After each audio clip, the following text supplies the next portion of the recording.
চমৎকার দুটি পালা আজকে নির্ধারিত করে দেওয়া হয়েছে, আদম তত্ত্ব এবং নবী তত্ত্ব। দুটি চমৎকার পালা, শ্রেষ্ঠ পালা বলা চলে। তবে আমরা 52 প্রকারের পালা গান করে থাকলেও শরিয়ত মারফত পালাটার একটা ভাব, নবুয়ত বেলায়েত পালাটার একটা ভাব, আর আদম তত্ত্ব নবী তত্ত্ব পালাটার আরেকটি ভাব। তবে সেই বিষয়ে অবশ্যই আমাদের উভয়েরই খেয়াল রাখতে হবে। তো আজকে আমাকে দিয়েছেন নবী তত্ত্বের পালা, আমার বাবাজি শরিয়ত সরকার তাকে দিয়েছেন আদম তত্ত্ব পালা। এই নবী তত্ত্বের বিষয় থেকে বলে কয়ে একটা দিনে একটা রাত্রে শেষ করবার মতো না, তারপরেও যতটুকু সম্ভব আমি আমার দয়াল নবী যাকে সৃষ্টি না করলে আমার আল্লাহ পাক বলেছে আমি তামাম দুনিয়াতে আমি আল্লাহ একটা বালুর কণা পর্যন্ত সৃষ্টি করতাম না, সেই আমার দয়াল নবীর মহব্বত আমাদের সকলের অন্তরেই রাখতে হবে। তাই আমি নবী তত্ত্ব পালা অনুযায়ী একটি গান আমি রাখি, তারপরে মূল্যবান একটি বা দুটি প্রশ্ন আমার বাবাজির কাছে আমি রাখবো।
মাটি অবস্থায় ছিলেন তারও আগে আমার দয়াল নবী ছিলেন।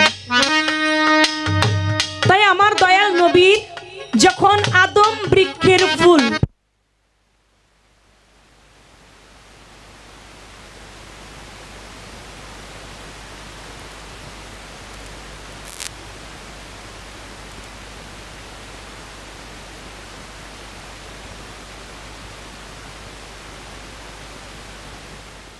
আদম বৃক্ষের ফুল ছিলেন আমার দয়াল নবী, সেই বৃক্ষের ফুল জিব্রাইল আলাইহিস সালাম তিনি নিয়ে গেলেন। আব্দুল্লাহ এবং আবু তালিব তারা ছিলেন দুই ভাই, চলে গেলেন শ্যাম শহরে বাণিজ্য করবার জন্য। বাণিজ্য করে ফেরার পথে বিশ্রামের জন্য একটা গাছের নিচে তারা বসলেন। হঠাৎ তন্দ্রা ভাব, একটু ঘুমিয়ে গেলেন। যখন আব্দুল্লাহ ঘুমিয়ে গেলেন, জিব্রাইল আলাইহিস সালাম ওই ফুলকে আব্দুল্লাহর নাকের মধ্যে ধরলেন। যখন একে একে ঘ্রাণ নিলেন, একবার যখন ঘ্রাণ নিলেন, সেই ঘ্রাণের মধ্যে চলে গেল আব্দুল্লাহর পেশানিতে আমার দয়াল নবী হুজুর পাক সাল্লাল্লাহু আলাইহি ওয়াসাল্লাম। সুবহানাল্লাহ, সুবহানাল্লাহ। দ্বিতীয়বার যখন ঘ্রাণ নিলেন, তখন আমার দয়াল নবীর পেশানিতে চলে গেল আমার মা ফাতেমাতু জোহরা। ফুলটা পড়ে রইল। আবু তালিব তিনি চেতন হইল, চেতন হয়ে দেখে ওখানে একটা ফুল পড়ে আছে। ওই ফুলটা তিনি তুলে নাকের মধ্যে ঘ্রাণ নিলেন।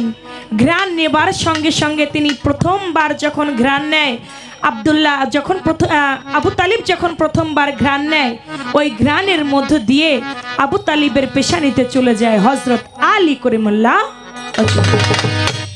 দ্বিতীয়বার যখন ঘ্রাণ নেয়, তখন হযরত আলীর পেশানিতে চলে যায় হাসান এবং হুসাইন আলাইহিস সালাম।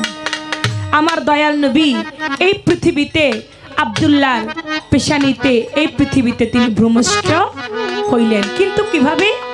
তার আগেই ছিলেন তিনি সৃষ্টির মূলাধারে। আদম বৃক্ষের ফুল প্রথমে ছিল আমার দয়াল নবী ময়নার গলার। এমনি ভাবে আস্তে আস্তে করে পর্যায়ক্রমে কথা বেশি বাড়াবো। প্রথম স্টেজ আমি কথা কম বলার চেষ্টা করে প্রথম স্টেজে কথা রাখবো কম। তো আমি সেদিকে লক্ষ্য রেখে গান আমার একটি হয়ে গেল। এই পৃথিবীর আগে পয়দা ছিলেন আমার রাসূলুল্লাহ ইয়া মুহাম্মদ হাবিবাল্লাহ ইয়া মুহাম্মদ রাসূলুল্লাহ। আমার বাবাজির কাছে প্রথম আমার আদম তত্ত্ব পালা অনুযায়ী প্রশ্ন থাকবে, আপনি বলবেন আদম আলাইহিস সালামকে সৃষ্টি করবার আগে 40,000 বছর পর্যন্ত একটা জায়গায় আদম আলাইহিস সালামের রূহকে রাখা হয়েছিল। আপনি বলবেন এই 40,000 বছর পর্যন্ত আদম আলাইহিস সালামের রূহটা কোন জায়গায় রাখা হয়েছিল? আর ওই রূহ তখন একটা কর্ম করেছিল। কি কর্মটা সেদিন করেছিল? এই একটা বিষয়। আরেকটু বিষয় রাখতে চাই। আমার আল্লাহ পাক বলল সমস্ত ফেরেশতাগণকে যে আমি তোমাদের মধ্যে একটা প্রতিনিধি সৃষ্টি করতে চাই। ফেরেশতাগণ সবাই বলল আল্লাহ আমরাই তো সবাই আছি আপনার ইবাদত করবার জন্য, আবার আপনার আদম তৈয়ার করতে হবে, এই কারণ কি? আমরাই তো ইবাদতের জন্য যথেষ্ট। আমার আল্লাহ পাক বলে আমি যাহা বুঝি তোমরা তাহা বুঝো না। আমি আদমকে সৃষ্টি করতে চাই। আদমকে তৈয়ার করবার জন্য একে একে সমস্ত ফেরেশতাদেরকে পাঠানো হইল। কেউ গিয়ে মাটি আনতে পারে না, মাটি আল্লাহর দোহাই দেয়। যখন আজরাইল গেল, আজরাইল গিয়ে যখন মাটির মধ্যে থাপা দিল, তখন মাটি বলল খবরদার আজরাইল, তুমি আমার থেকে মাটি নিও না, কারণ আমি এখন 10 মাসের গর্ভবতী। কোন কোন কিতাবে বলে 9 মাসের গর্ভবতী, কোন কোন কিতাবে বলা হয় 10 মাসের গর্ভবতী। আপনি বলবেন মাটি আবার গর্ভবতী হয়? যেই আদম আলাইহিস সালামকে আল্লাহ পাক সৃষ্টি করবে সেখানে মাটি গর্ভবতী হয়। মাটির আবার স্বামী আছে নাকি? মাটির স্বামীর নাম কি?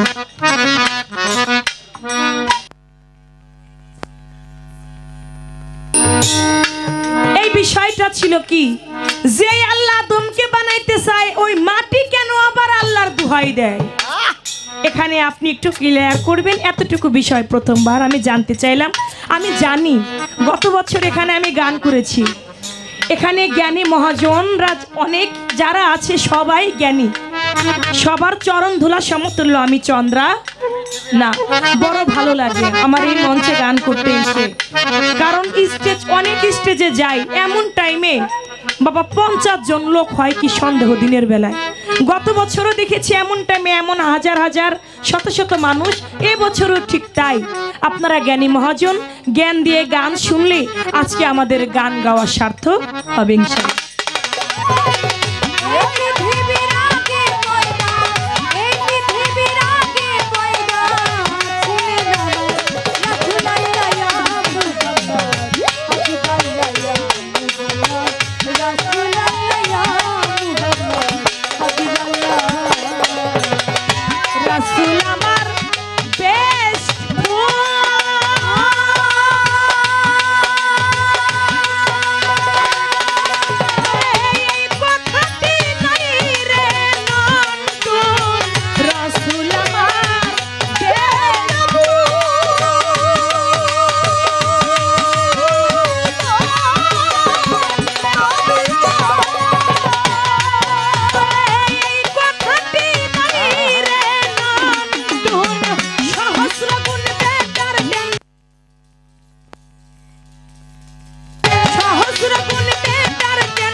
গোলাপের ফুল। আবার কত মানুষ বলে দয়াল নবী আমাদের মতো মাটির মানুষ। আমার দয়াল নবী নূর না, নূরকে অস্বীকার করে বাবা, যারা নূরকে অস্বীকার করে আমি মনে করি তারা মুসলমানই না। কারণ দয়াল নবী নূরকে অস্বীকার করা যাবে না। দয়াল নবীর মহব্বত প্রত্যেকটি মুসলমানের অন্তরে রাখতে হবে। যার অন্তরে আমার দয়াল নবীর মহব্বত নাই ও কখনো মুসলমান হইতে পারে না। যারা আমার দয়াল নবীকে সাধারণ মাটির মানুষ মনে করে, যারা বলে থাকে আমরা যেমন আমার দয়াল নবী আমাদের মতোই ঠিক তেমন, ও বাবা আমরা যেমন মানুষ আমার দয়াল নবী ঠিক আমাদের মতো মানুষ, এই কথাটা কি ঠিক? এই কথা যদি ঠিক হইতো তাহলে কাফের বেদিনরা পরীক্ষা কম করেছিল না। কাফের বেদিনরা আমার দয়াল নবী আমাদের মতো মানুষ কিনা এটা যাচাই করবার জন্য আমার দয়াল নবী যেখানে পায়খানা করতেন ওই পাশে গিয়ে দাঁড়াই থাকতো। যখন পায়খানা করে উঠে যাইতো গাছের ফাঁক থেকে দৌড়ে গিয়া দেখতো আমার দয়াল নবীর পায়খানাটা আমাদের মতো মানুষের মতো কিনা। যাইয়া দেখতো এখানে পায়খানা নাই, মাটি নিজেই বক্ষণ করে খেয়ে নিয়েছে। আমার দয়াল নবী যেখানে প্রস্রাব করতেন তার প্রস্রাব দিয়ে মেশর আম্বরের ঘ্রাণ আসতেন। আর আমরা সাধারণ মানুষ দুব্বা ঘাটে প্রস্রাব করলে দুব্বা পর্যন্ত পুড়ে যায়, তাহলে আমরা আর দয়াল নবী কখনো এক হইতে পারে না না। তাই আমার দয়াল নবী যিনি জমিনে হেঁটে যাইতো আসমানে থাকতো যার ছায়া, সে কখনো আমাদের মতো সাধারণ মানুষ না। তাই এখানে আমরা দয়াল নবীকে ভালোবাসি না এমন কোনো আল্লাহর ওলিও নাই, এমন কোনো মানুষও নাই।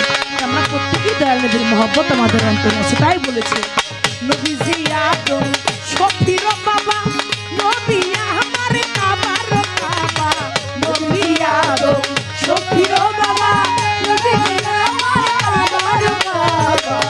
আমার দয়াল নবী যখন আমার মা আমিনার গর্ভে, আমার মা আমিনা চলে গেল কাবা ঘর তওয়াফ করবার জন্য।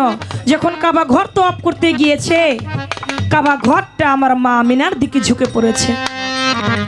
মা আমিনা নিজেকে অপরাধী মনে করছে, কাবা ঘর কেন আমার দিকে ঝুঁকে পড়লো? তাহলে কি আমি কোনো অন্যায় করলাম? আমি কোনো পাপ করলাম? হে মাওলা, কাবা ঘর কেন আমার দিকে ঝুঁকে পড়েছে? কাবা ঘরের মুখের সঙ্গে সঙ্গে জবান খুলে গেল। জবান খুলে বলতেছে, মা আমিনা আপনি যেই কাবা তওয়াফ করতে এসেছেন আমার কাবা আপনার গর্ভে, তাই আমি নত হয়ে গিয়েছি। যেই কাবা ঘর তওয়াফ করতে গিয়েছে আমার মা আমিনা, কাবা ঘরেরও কাবা আমার দয়াল নবী মুস্তাফা হুজুর পাক সাল্লাল্লাহু আলাইহি ওয়াসাল্লাম।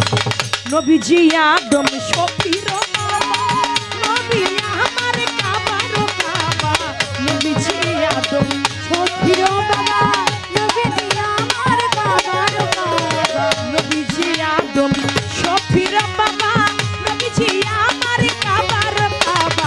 নহে কাবা নহে বাবা হাবিবুল্লাহ, ওরে নহে কাবা নহে বাবা হাবিবুল্লাহ, ওরে নহে কাবা নহে বাবা হাবিবুল্লাহ। ইয়া মুহাম্মদ ইয়া মুহাম্মদ ইয়া মুহাম্মদ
মধ্য দিয়ে একজন ভাই চ্যানেল এমটিভি হৃদয়ে বাংলাদেশ চ্যানেলটি সাবস্ক্রাইব করুন, লাইক, শেয়ার করুন ও কমেন্ট করে জানিয়ে দিন আপনার মতামত।